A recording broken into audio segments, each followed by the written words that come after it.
thanks for joining us tonight, Tangi. We're going to talk next about David Seymour wanting to get rid of Karakia. It's going to be 2 or 3 minutes. Would you like to stay in? Because you were there when he didn't do the speech. You're welcome to, or we could say good night now. What would you like to do? Oh, no, I'll hang around for that one. Okay. So this was the end of that same story on TV3. The reporter said that the press got an early copy of David Seymour's speech. And in the written word, it was him blaming Karakia for costing too much and being too much of a distraction and being bureaucratical, so to speak. And then the reporter got a chance to ask David Seymour about that. So it's only 1:17, this clip. Let's have a look at it. David Seymour had a speech prepared to deliver to the local government conference today, and media got a written copy of the speech beforehand. And it included comments about the Resource Management Act and how the government wants to streamline the consenting process. And in the written speech, Seymour took issue with karakia often being performed before work begins on a site. He's quoted saying the consenting process demands ceremonial chanting. Now, he didn't end up talking about karakia in his verbal speech because we're told he ended up ad-libbing. So I asked him about why he didn't say that when he got back to Parliament today. Why didn't you mention it, and what did you have to say about it? There's no particular reason, but it's true. I don't expect a priest to show up every time I break wind. What a prick. Hey, mate, that was a mistake, Chewie. It would be a pretty good T-shirt. I don't expect a priest to turn up every time I break wind. I kind of do, actually, because they can be bad sometimes. Well, they're probably visiting frequently because there's a lot of hot air that comes from him frequently too. Why didn't you mention it, and what did you have to say about it? There's no particular reason, but it's true. I don't expect a priest to show up every time I break wind.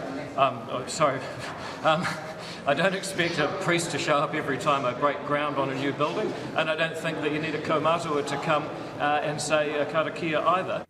Now, there has been some pushback to Seymour's comments about karakia. Labour MP Penny Henare said, and I quote, "This tells me the Deputy Prime Minister clearly has no respect for Māori, but is happy to have a prayer that starts the daily sitting of Parliament."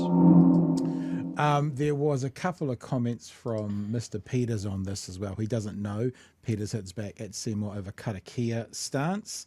Tensions within the coalition government have spilled further into public view this week, with Deputy Prime Minister David Seymour once again under fire, this time for comparing karakia to enforced spirituality and drawing parallels with abortion, prohibition and homosexuality bans. His comments prompted a hit back from New Zealand First Leader Winston Peters, who said he doesn't know what he is talking about. Seymour's remarks included in a written speech notes for his keynote at the local government New Zealand conference in Christchurch on Thursday morning, criticised the inclusion of karakia and tikanga requirements in resource consent process, particularly for large-scale projects like solar farms, supermarkets and housing developments. You and your ratepayers want renewable energy, but the consenting process demands ceremonial chanting and spreadsheet level detail about every shrub on site. These two aims don't compute, Seymour's prepared speech said. One more paragraph. I don't expect a priest to show up every time I break ground on a new building. That's obviously in the written thing, so he had prepared that because this is a copy from the written, but break wind was what came out. On a new building, and I don't think you need a kaumatua to come and say karakia either, Seymour said. We're moving past imposing one person's spirituality on another. A lot of the arguments say the prohibition of abortion or even homosexuality were really spiritual beliefs imposed on another person.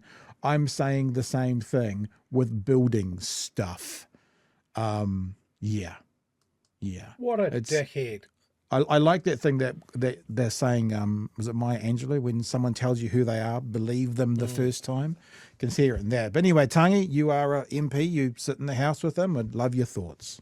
Yeah. I mean, look, not once has he ever stood up and said, I don't think we should have the parliamentary prayer. So my colleague Penny Henare is spot on.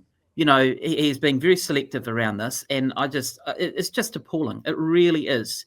Not once. He's been in Parliament much longer than I have, unfortunately, but not once has he got up and said, I've got an issue with, the parliamentary prayer. He's keen to speak up on other things, it seems, but no, this is just cheap pot shots.